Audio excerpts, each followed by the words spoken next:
میرے امام سے پوچھا گیا تھا کہ مولا مومن کی خلقت کا سبب کیا ہے؟ قبلہ آپ کی نظر جملہ پہلا تاکہ ذہنوں کی زمین زرخیز ہو سکے. پوچھا گیا کہ مولا مومن کی خلقت کا سبب کیا ہے؟ امام ششم مسکرائے اور مسکرا کے فرمایا اس لیے کہ وہ اپنے کمال کی وجہ سے حسین پہ رو نہیں سکتا تھا، اس نے مومن کو خلق کر دیا.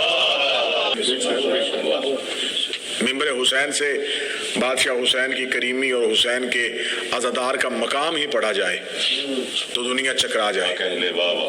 لوگ ابھی صرف اختیار حسین برداشت نہیں کرتے، لیکن اگر حسین کے ماتمی کا اختیار پڑھا جائے کہ حسین کے عزادار کا اختیار کیا ہے، حسین کو رونے والے کا اختیار کیا ہے، حسین پہ گریہ کرنے والے کا اختیار کیا ہے.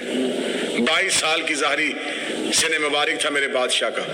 مولا اپنے گھر سے نکلے مدینے کے بازار سے، اور کتابیں لکھتی ہیں کہ اس دن جب حسین گھر سے نکلے تو سر پہ امامہ نہیں تھا، دوش پہ عبا نہیں تھی.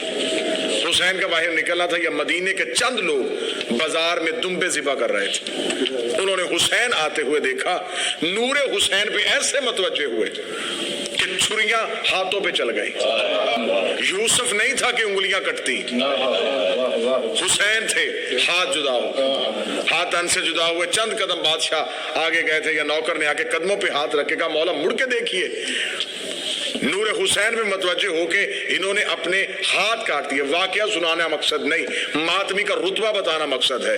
مالک کریم واپس آئے، امام حسین نے ایک ایک کو بلا کے ہاتھ پکڑ کے اس کے جسم کے ساتھ جوڑا، ہاتھ پھیرا. ایک ایک ہاتھ کو سلامت کرتا چلا گیا حسین، ایک ایک ہاتھ کو حسین سلامت کرتا چلا گیا. یہی وجہ ہے کہ جب ماتمی زنجیر کا ماتم کر کے گھر آتا ہے، زخم خود بخود ٹھیک نہیں ہوتے، حسین کمر پہ ہاتھ پھیرتے.